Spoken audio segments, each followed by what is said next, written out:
Hoy nos toca un tema para el que me gustaría empezar con una pregunta.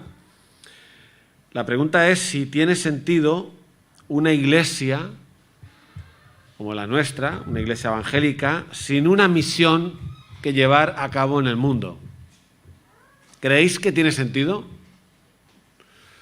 una iglesia que no tiene una misión que llevar a cabo?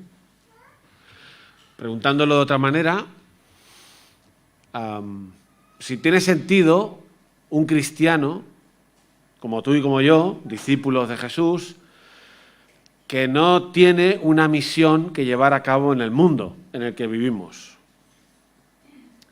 Me imagino que la respuesta será que sí, o sea, que no, que no tiene sentido. Que no tiene sentido, porque forma parte de la razón de ser. La razón de ser de un cristiano, la razón de ser de una iglesia, aparte de las razones que también se combinan con esta, como venir aquí, celebrar el culto, como tener relación unos con otros y cuidarnos, amarnos, o como recibir la enseñanza de la palabra de todas las maneras posibles. Aparte de esos tres que hemos mencionado, hay una cuarta característica que es esta, y es que la Iglesia está para hacer su misión en el mundo en el que vive, y el cristiano igual. Y aunque de forma muy salteada, por eso probablemente no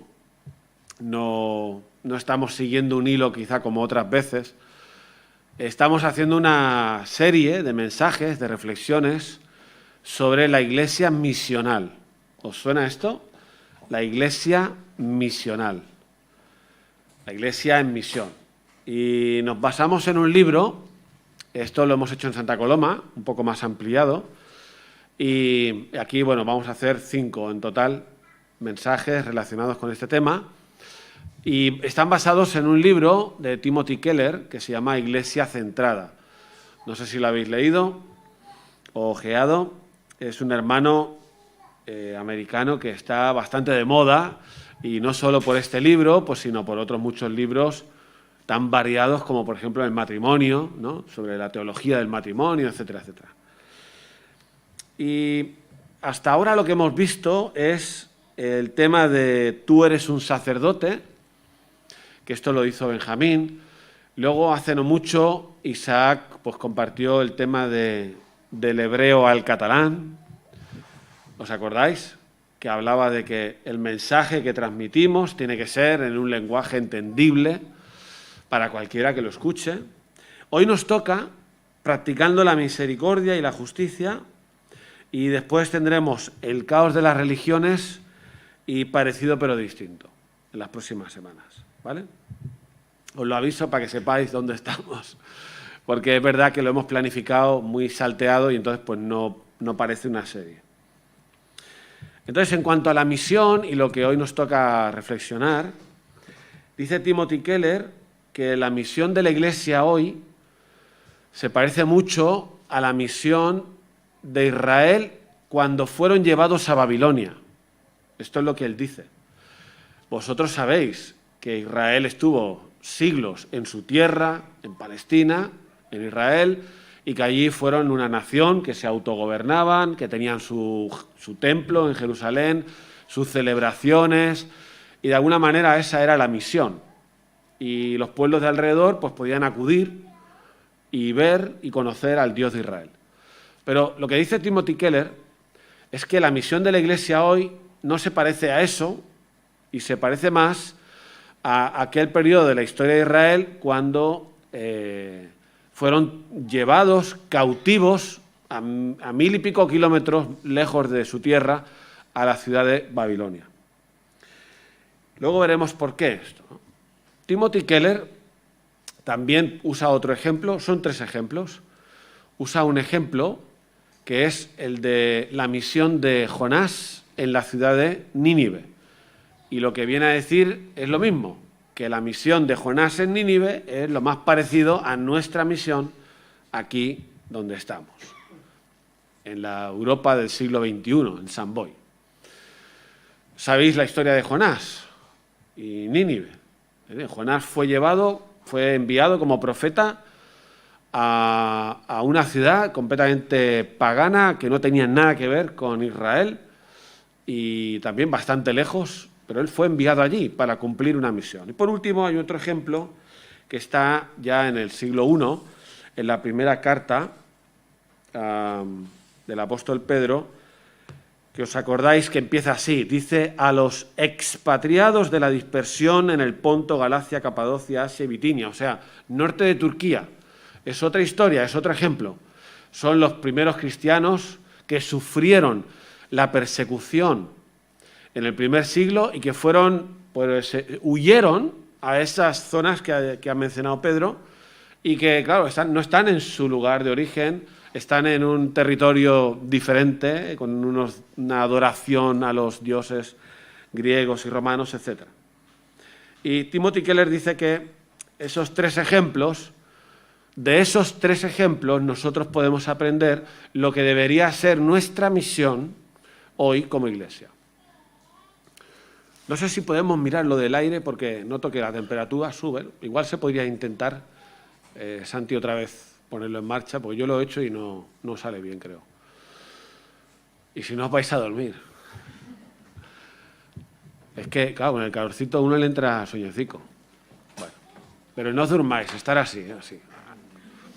Bueno, entonces, hay dos temas aquí que podemos aprender. En primer lugar, lo que vemos en común en la ciudad de Babilonia, la ciudad de Nínive y las ciudades del norte de Turquía, es que eran ciudades para nada amigas a la fe ni del pueblo de Israel ni de los cristianos. Es decir, Babilonia y Nínive, si os suena, los que habéis leído la Biblia, Babilonia y Nínive eran ciudades absolutamente paganas, en el sentido más depravado de la palabra, donde habían cultos a unos dioses, se sacrificaban a bebés, a niños, había injusticia, había opresión, o sea, todo tipo de maldad había en Babilonia y había en Nínive, ¿no? De hecho, cuando lees en Jonás que el Señor envía a Jonás a Nínive, dice: porque ha subido hasta mí la maldad de Nínive. O sea,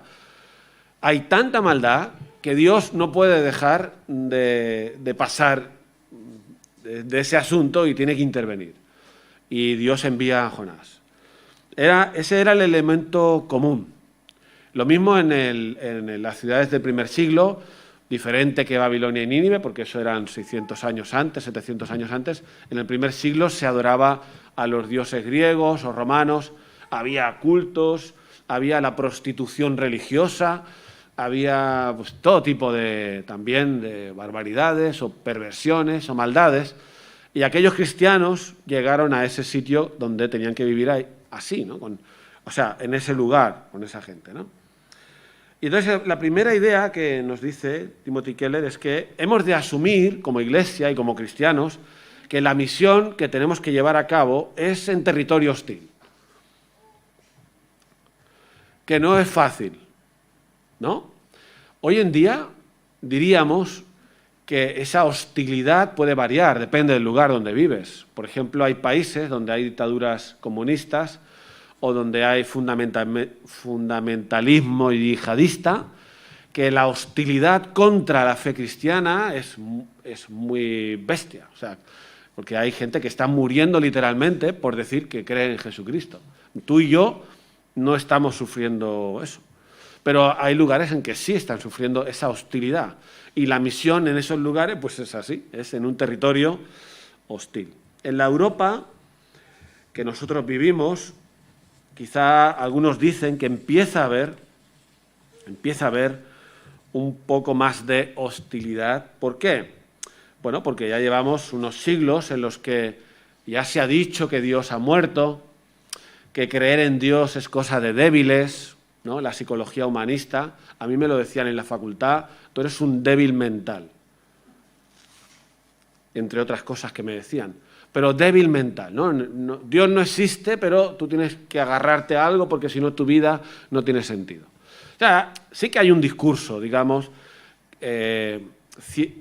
ciertamente hostil a la fe, ¿no? Al hecho de creer, ¿no? Hay nuevos partidos en los gobiernos municipales o autonómicos o de más allá que están diciendo algunas cositas en contra de las iglesias evangélicas, y eso lo ha sufrido un hermano muy conocido, el Dani de Banyuls. Lo ha sufrido en su ciudad, donde él está, porque le han dicho a nivel político pues diferentes cosas que no eran reales y que era en contra de la labor que estaban haciendo a nivel social. O sea, sí que hay un poquito. Y de hecho no solo ese tipo de hostilidad, sino también hay cada vez más una presión fuerte para que los cristianos no tengan la libertad de expresar lo que piensan en cuanto a familia, sexualidad, género, etcétera, ¿no? Y de hecho hay leyes en las que hace muy poco una diputada, creo que de Finlandia, es que ahora no me acuerdo bien, pero ha tenido una movida por hablar de la familia, tal y como la Biblia habla de la familia. Entonces sí que hay cierta hostilidad y probablemente la habrá más. Y aunque no haya, hay otra cosa que afecta a la misión de la Iglesia, y es que en la Europa en la que vivimos, del bienestar, lo que sí que sufrimos como cristianos y la Iglesia es distracciones de la misión, ¿no? O sea, vivimos en una sociedad en la que se ha alimentado la idea de tu satisfacción personal, de tu bienestar personal, de la felicidad por tener cosas, el materialismo, el hedonismo, una sexualidad absolutamente libre y desmadrada, etcétera, etcétera, que lo que hace es que el cristiano o la Iglesia corra el peligro de desviarse del propósito para el que está aquí, persiguiendo los propósitos que todo el mundo persigue. Eso no es una oposición frontal, pero sí que es una hostilidad lateral, vamos a decirle así. Porque al final la Iglesia, sea porque hay hostilidad o no, no hace lo que tiene que hacer, no cumple lo que tiene que hacer, no está centrada en lo que tiene que hacer. Así que ahí es donde nos movemos nosotros, ¿vale? Es así. Ahora, en segundo lugar, ¿qué podemos aprender de esos tres ejemplos en cuanto a lo que es la misión? O sea, ¿para qué tú y yo estamos aquí? ¿Para qué está la Iglesia? Y es interesante porque los textos que propone Timothy Keller no son los habituales para hablar de la misión, los que conocemos. Y ahí el primero es muy interesante. Pero antes de ir a tres enseñanzas, básicamente, en las que podemos aprender qué tenemos que hacer, qué es lo que tenemos que hacer, como Iglesia y como cristianos, ahí donde estemos, mencionar que en los tres ejemplos la actitud de aquel pueblo de Dios que fueron llevados a Babilonia, o la actitud de Jonás enviado a Nínive, o la actitud de los creyentes que habían sufrido persecución, en el lugar donde iban no tenía por qué ser de cumplir ninguna misión, para nada. Tú imagínate a los israelitas en Babilonia. Yo creo que estarían enfadados. O sea, nos llevan de nuestra tierra aquí y encima Dios nos pide que hagamos algo para comportarnos de una manera. Pues no lo voy a hacer, estoy enfadado con Dios. ¿Entendés lo que quiero decir? O sea, podían tener esa actitud. O podían tener otra actitud, que es la actitud de gueto. O sea, no nos vamos a juntar con esta gentuza, porque nosotros somos mejores, nosotros somos judíos, el pueblo de Dios, llegamos a una nación pagana y nos vamos a encerrar en nuestro mundillo judío, y pues para no relacionarnos con el mal, ¿no? Y entonces pues allí tenemos nuestras relaciones y vivimos y hasta que volvamos a casa. O podrían estar allí y ver el mal y pasar olímpicamente y ya está, pues esto no es mi problema, no es mi asunto, no me toca, paso de todo. ¿Entendéis lo que quiero decir? O sea, es fácil para el pueblo de Dios, y en esas tres situaciones, tener una actitud que no es la actitud correcta frente a la misión. Puedo pasar de la gente, puedo pasar de los problemas del mundo, puedo ir a mi bola, puedo ser cobarde para no hacer lo que tengo que hacer, puedo estar enfadado con Dios, puedo decir que estoy sufriendo mucho y entonces no tengo que hacer nada, puedo decir lo que yo quiera decir. Ahora, lo que vamos a ver es que en los tres textos, lo que vemos es una autoridad de Dios para decirle a su pueblo lo que tiene que hacer. Es decir, que la Iglesia, y nuestra Iglesia, y tú y yo, no tenemos autoridad para no hacer lo que Dios dice que tenemos que hacer, estemos en la situación que estemos. Por eso, en el caso de, por ejemplo, Jeremías, que ahora lo vamos a leer, allí empieza así: así ha dicho Jehová de los ejércitos, Dios de Israel. Y sigue. ¿No? ¿Os suena a palabra de autoridad? Así ha dicho Jehová de los ejércitos, Dios de Israel. Y en el Nuevo Testamento se nos viene a la cabeza el texto de Mateo 28, cuando Jesús, ya resucitado, se presenta por última vez ante sus discípulos y utiliza unas palabras que implican mucha autoridad. Y además él lo dice así: toda autoridad me ha sido dada en el cielo y en la tierra. ¿No? Toda potestad, dice. Toda potestad me ha sido dada en el cielo y en la tierra. Por tanto, id y haced. ¿Vale? Entonces, hemos de tener en cuenta, tú y yo podemos tener las ganas que tengamos, podemos pasar de los problemas a nuestro alrededor, podemos estar centrados en nuestra propia vida, pero no tenemos derecho. Si eres discípulo de Jesús, y yo soy discípulo de Jesús, no tengo derecho a no escuchar a aquel que me dice: ves y haz lo que tienes que hacer en el mundo en el que estás. ¿De acuerdo? Eso son palabras de autoridad. Entonces, vamos al primer texto y a la primera enseñanza de lo que significa cumplir la misión. Si queréis buscar en Jeremías 29, versículo 4. La verdad es que es muy interesante este pasaje, no sé si lo habíais leído alguna vez. Supongo que sí lo habéis leído alguna vez, ¿no? Pero quizás no aplicado a este tema de la misión, ¿no? De lo que tenemos que hacer. Así ha dicho Jehová de los ejércitos, Dios de Israel: a todos los de la cautividad que hice transportar de Jerusalén a Babilonia, les dice así: edificad casas, habitadlas, plantad huertos, comed del fruto de ellos, casaos, engendrad hijos e hijas, dad mujeres a vuestros hijos, dad maridos a vuestras hijas, para que tengan hijos e hijas, multiplicaos y no os disminuyáis. ¿Vale? Luego vamos al 7, que es el clave, ¿no? Pero en el 6, bueno, lo que vemos es que el Señor les dice que no se achiquen, o sea, que no se monten una chabolita para aguantar 70 años, así como decaídos, no, que hagan una vida, que trabajen, que se multipliquen, tal. Ahora viene el versículo 7, que es el que creo que nos afecta más. Fijaos lo que dice aquí, versículo 7. Y procurad la paz de la ciudad a la cual os hice transportar, y rogad por ella a Jehová, porque en su paz tendréis vosotros paz. ¿A qué es interesante este texto? Entonces, ¿cuál es la primera enseñanza o primer concepto que nos indica para qué estamos aquí nosotros en esta ciudad? No sé si muy parecida a Babilonia o no, pero da igual. Estamos en esta ciudad. Se nos dice que procuremos la paz, y que roguemos por la ciudad. ¿Vale? Entonces,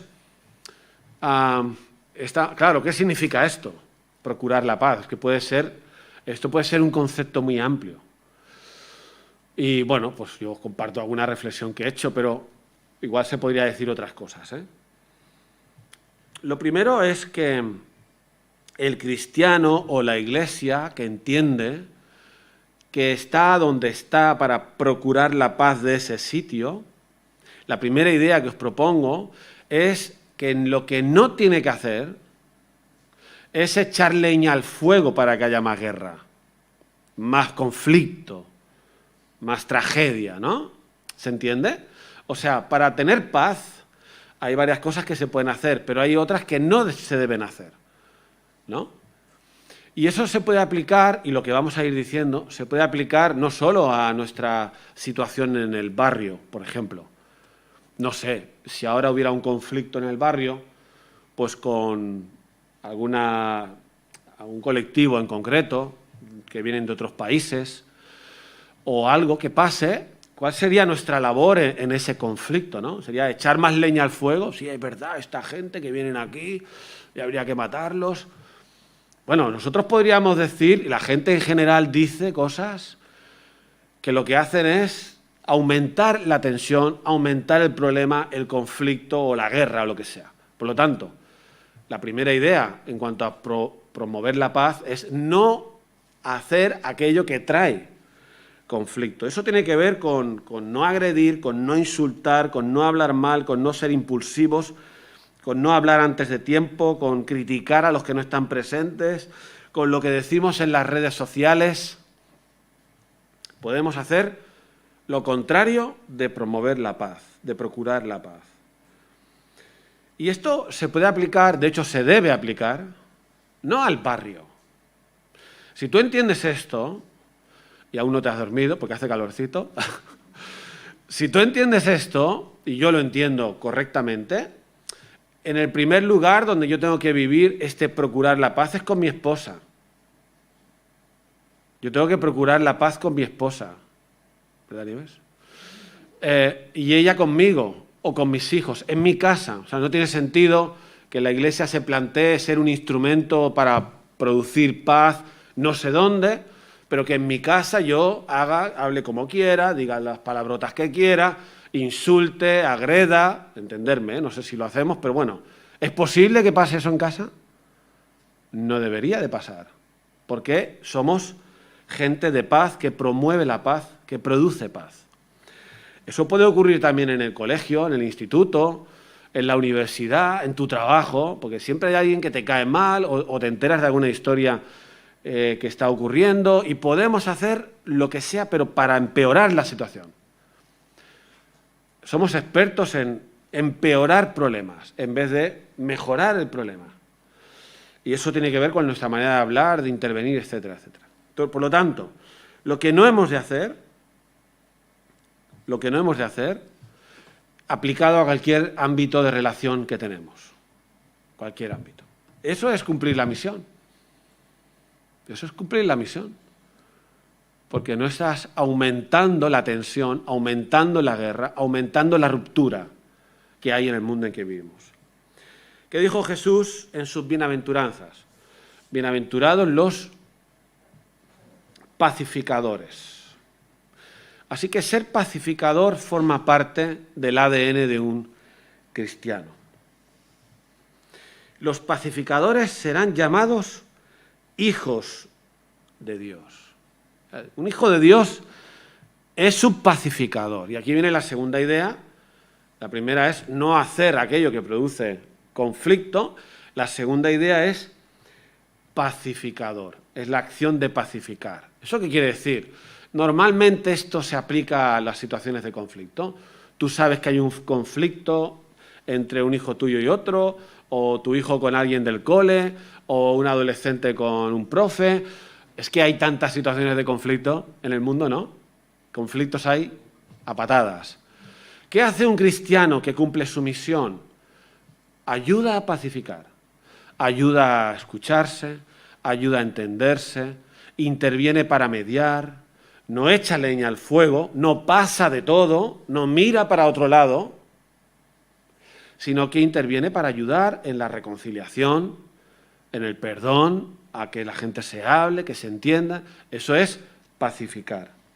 Y la tercera idea que os propongo es que realmente en el fondo del fondo de nuestros corazones, verdadera paz y promotores de paz solo podemos serlo cuando hemos tenido un encuentro auténtico con Dios. Eso es así. Si yo estoy amargado en la vida, si yo no sé perdonar a no sé quién que me hizo daño, muchos de los que estamos aquí hemos tenido la experiencia de que al conocer el Evangelio de Jesús, el mensaje de Jesús, nuestro corazón ha cambiado. Y entonces hay paz, y entonces transmito paz. Pero si yo no estoy en paz con Dios, si yo no estoy en paz con mi pasado, con lo que hago mal, con lo que he hecho mal, con lo que me han hecho mal, si no estoy en paz, ¿cómo voy a ser un promotor de paz, ¿no? Eso quiere decir que esta tercera idea, en este punto, implica, en nuestro caso, no en el de los israelitas también, implica en nuestro caso predicar el Evangelio. O sea, la misión, que quien quiere promover paz no es solo que haga paz y no haga guerra, sino que predique el Evangelio, porque sabemos que el Evangelio es lo que a nivel profundo cambia los corazones. El segundo ejemplo, vamos a ver el segundo ejemplo. El segundo ejemplo es lo que Timothy Keller menciona en su libro de la misión de Jonás en Nínive, ¿no? Es muy parecido, pero en este caso es solo una persona que va a territorio de misión. Ya sabéis la historia, la mayoría de los que estáis aquí sabéis la historia, ¿no? Que Dios envió a Jonás a Nínive, cientos de kilómetros más lejos de donde él estaba, porque, dice Jonás 1:2, la maldad de Nínive había subido hasta Dios. O sea, había tanta maldad que Dios no se puede esperar al final de los tiempos para intervenir, sino que tiene que intervenir ya y juzga a esa ciudad. Pero envía a Jonás como para darles una oportunidad, ¿no? Jonás es enviado para decir, mira, esto es lo que va a pasar, tenéis la oportunidad de arrepentiros y cambiar vuestra manera de vivir. ¿Qué ocurre? Pues que tiene éxito. Esto no estaba apuntado, pero bueno, va bien saber que existe la posibilidad del éxito en la misión, porque a veces estamos un poco desanimados. Si hay éxito o no hay éxito en la misión, por si haya gente que responda, ¿no?, al Evangelio.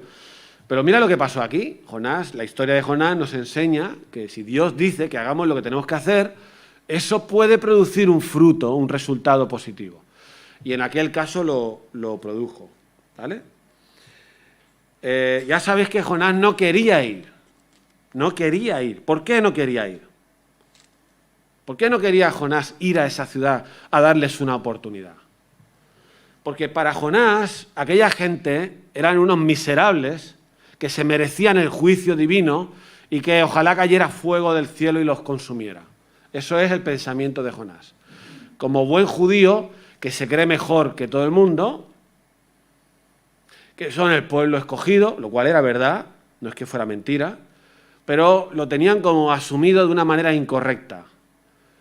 Y es tan fuerte esa repulsión a la gente que no va, aunque Dios le ha dicho que vaya. ¿Tú te crees que es posible que tú y yo, o Jonás, el Señor nos diga claramente una cosa que tenemos que hacer y hagamos justo la contraria?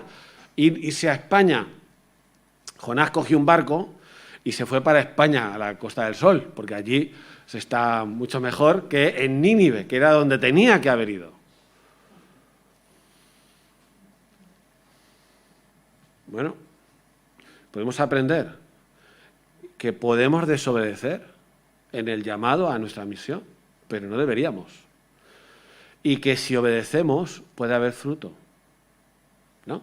Ahora, fíjate el texto, porque en el texto es donde encontramos la segunda idea que me gustaría compartiros, que también está en el libro de Timothy Keller.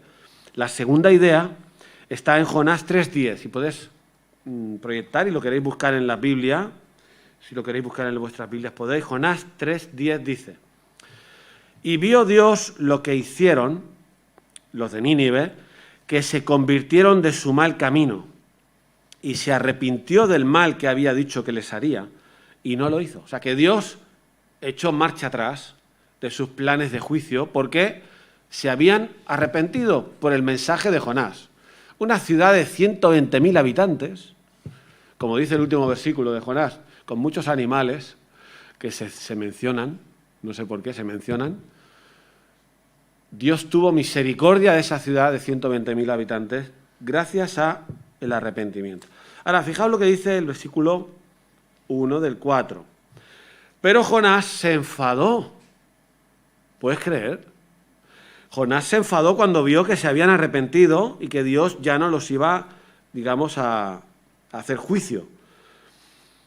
Y oró a Jehová y dijo: ahora, oh Jehová, versículo 2, ¿no es esto lo que yo decía estando aún en mi tierra? Por eso me apresuré a huir a Tarsis, España. Ahora viene la clave. Porque sabía yo que tú eres un Dios clemente y compasivo, lento para la ira y rico en misericordia, y que te arrepientes del mal con que amenazas. Tiene tela, Jonás, ¿no? Porque dice, yo sabía que tú tienes misericordia de aquellos que se arrepienten, y por eso me fui. O sea, no quería, él quería que los juzgaran. Y ahora cuando ya se han arrepentido, entonces se enfada, Jonás se enfada. Yo creo que esto no nos puede pasar a nosotros, ¿no? Espero que no. ¿Hay alguien a quien le tienes mucha manía? ¿Algún colectivo, alguna persona? ¿Hay alguien que no merece la misericordia? Que es el segundo tema que os propongo como misión. El primero es ser pacificadores o promover la paz en la ciudad. El segundo es hacer misericordia. La Iglesia está para hacer misericordia. Tú y yo estamos para hacer misericordia. Y en primer lugar, la misericordia de la que habla este texto no es otro tipo de misericordia que la misericordia de querer llevar el mensaje de Dios a cualquier persona. Y la Iglesia no puede pensar, ese no se lo merece. O tú y yo no podemos pensar, fulanito no se lo merece porque este lo que se merece es otra cosa. Porque si pensaras así, entonces tendríamos que decir que tú y yo tampoco lo merecemos, pero que un día Dios tuvo misericordia de nosotros, ¿no? Entonces, en primer lugar, la misericordia es la misericordia de Dios con esa ciudad Nínive a la que va y le avisa. Es lo que llamaríamos nosotros hoy en día predicar el Evangelio. O sea, la misión de la Iglesia que tiene misericordia, la misión de un cristiano que tiene misericordia y no quiere que quien no conoce a Dios se pierda por la eternidad, es hablarle de la oportunidad que aún tiene de conocer a Dios. ¿Sí o no? Eso es tener misericordia. Si no hacemos eso, es que nos da igual el destino de la gente. Es más, igual, si somos como Jonás, pues preferimos que los parta un rayo. Lo cual es anticristiano. Es anticristiano. Hay, en el tema de la misericordia, más tipos de misericordia que se podrían decir, pero el tiempo se me acaba. Pero podríamos decir que, en general, la misericordia tiene que ver con ver situaciones de miseria humana, miseria, de ahí viene la palabra misericordia, de la palabra míseros, miseria, y tener compasión de esa miseria, tener compasión. O sea, que la miseria humana no te tire para atrás para alejarte, sino que la miseria humana te acerque a esa miseria para hacer algo, para tener compasión. Normalmente estamos hablando de personas. Cualquier necesidad que pueda haber en el mundo. Ahora en la pandemia hay gente que ha perdido un ser querido. Igual la misericordia está en preguntarle cómo está. Un vecino tuyo que lo sabes, un compañero de trabajo, preguntarle cómo está, cómo llevas el duelo. En decirle que oro por ti, igual no le interesa, pero bueno, decirle algo que le ayude. A lo mejor la misericordia es, pues, como lo que hacemos nosotros aquí en la Iglesia de obra social, ¿no? Bueno, pues que se ayuda a algunas personas que necesitan ciertas cosas y se ayuda, se intenta hacer lo mejor posible con amabilidad, etcétera. O que ahora estamos tramitando ayudas para gente que no tiene internet, pues lo hacemos aquí, para que tengan acceso al salario mínimo. Eso es tipo de misericordia también, ¿sí o no? Es ver la realidad de lo que este mundo produce y hacer algo con compasión para mostrar el amor de Dios. Por lo tanto, la misericordia es la predicación del Evangelio y a la vez la ayuda en aquello que una persona necesita. Y tú y yo estamos en un montón de sitios diferentes, estudiando, trabajando, conviviendo con vecinos, con familia, y cada uno de nosotros puede cumplir su misión, cada uno.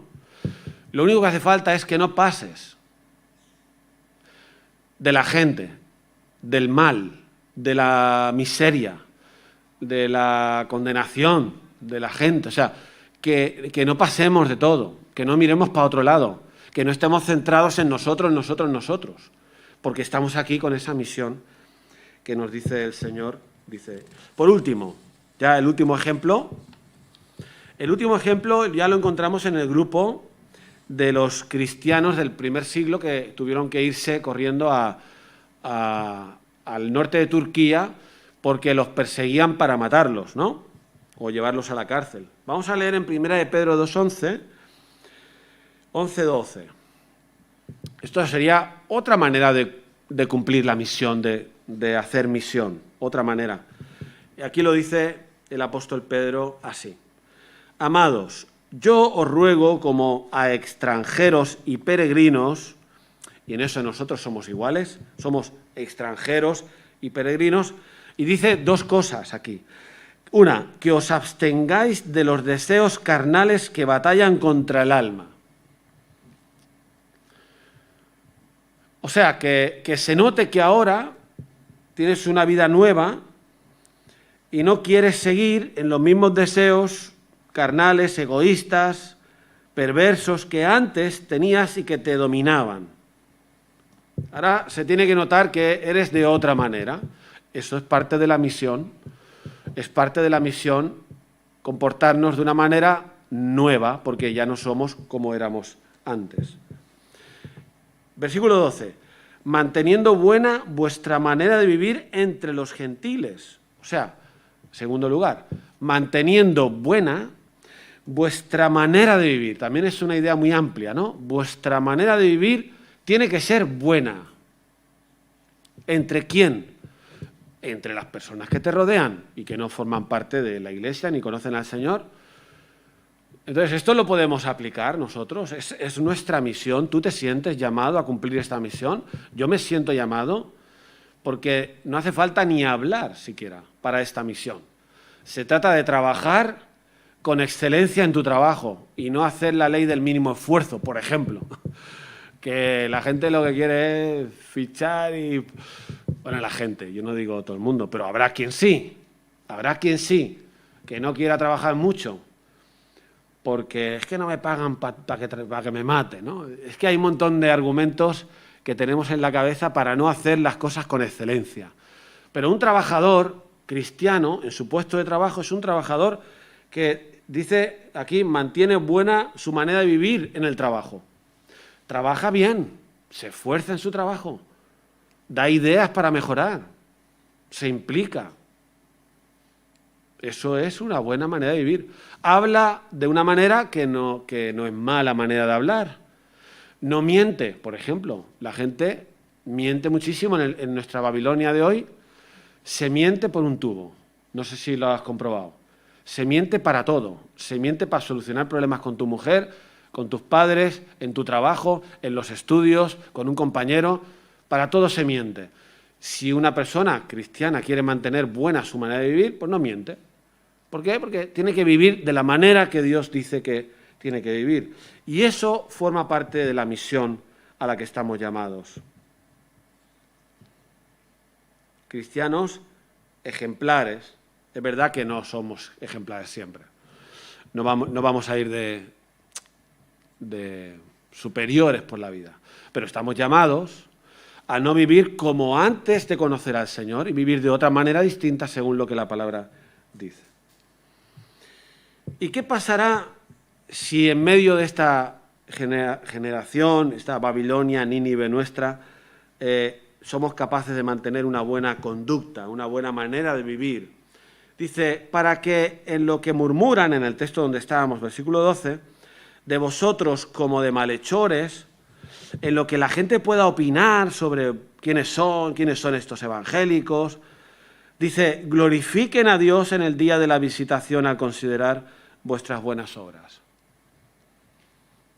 O sea que lo que dice Pedro es que deberíamos de comportarnos de una manera porque existe la posibilidad de que algún día quienes nos estén observando glorifiquen a Dios. Mira tú, ¿qué puede ocurrir aquí? ¿Sabéis quién dijo algo parecido? En Mateo capítulo 5, Jesús, en el Sermón del Monte, dijo, vosotros sois la sal de la tierra y dijo, vosotros sois la luz del mundo, y ese texto acaba diciendo, así alumbre vuestra luz delante de los hombres, para que vean vuestras buenas obras y, ¿cómo acaba? Y glorifiquen a vuestro Padre que está en los cielos. O sea, ya Jesús también dijo algo parecido. Tanto si estamos haciendo misericordia como si nos estamos portando bien, entenderme, ¿no?, lo que quiero decir, existe la posibilidad de que quien te vea acabe glorificando a Dios. Existe esa posibilidad. Es lo que Jesús dice, es lo que Pedro dice. Por lo tanto, no hace falta ser un predicador para cumplir la misión. Un dotado de muchas palabras, de convicción. No, hay que ser, como Jesús dice que seamos, hay que ser pacificadores, hay que tener misericordia en el amplio sentido. Y, por último, y acabo, en el último caso de ser luz y sal o de comportarnos. ¿Alguna vez te han dicho algo bueno por comportarte bien en tu trabajo, en tus estudios? ¿Alguien te ha dicho algo bueno alguna vez? Espero que sí. Porque nos tendrían que decir algo bueno alguna vez, un jefe, un compañero. Oye, mira, me gusta cómo te ha pasado esto, pero no has reaccionado allí matando al personal, ni has sacado la navaja. O sea, ¿te han dicho algo bueno alguna vez? Relacionándolo con tu fe, debería de ocurrir que alguien alguna vez nos diga algo bueno porque nuestra manera de hacer ha sido buena, porque no hemos promovido el conflicto o la guerra, sino porque lo estamos haciendo intentando hacer mejor. Ahora, ¿qué puede ocurrir si tú no dices nada cuando alguien te dice lo has hecho muy bien? ¿Qué puede ocurrir? ¿Qué ocurre, de hecho, si tú no dices nada?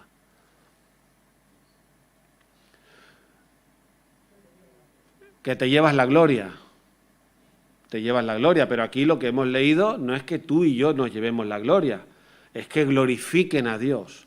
Por lo tanto, una vez yo me porto como me tengo que portar y hago misericordia y promuevo la paz, y alguien me dice algo, lo cual estaría muy bien, porque eso es bueno reconocerlo, tengo que explicar de dónde sale eso, lo cual nos lleva de nuevo a predicar.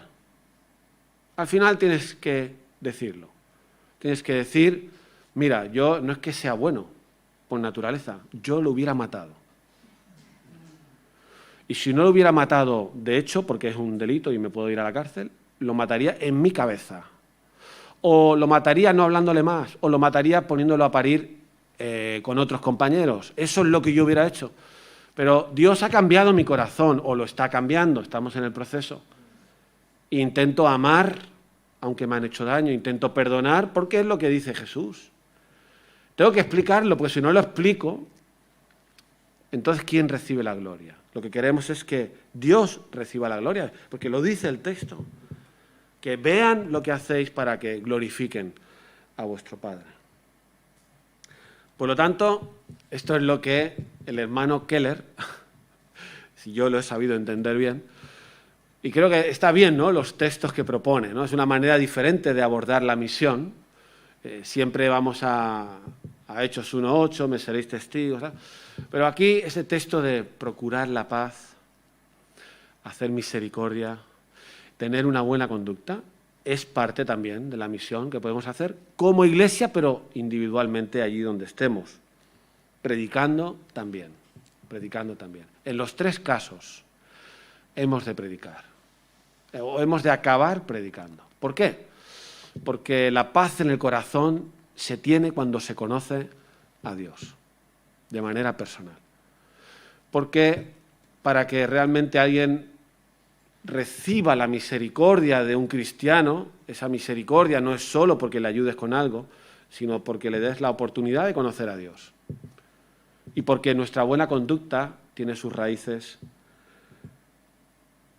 en haber conocido a Dios. No es por nosotros que somos o hacemos lo que hagamos bien. Es porque Dios nos ayuda, gracias a Él. Así que nada, tenemos una misión que hacer esta semana. todos, cada uno en su sitio, pero también juntos como iglesia. Esperamos que el Señor nos ayude a llevarla a cabo, a cumplirla. Si os parece, terminamos orando y luego ya daremos por concluido este culto. ¿Vale? Vamos a orar.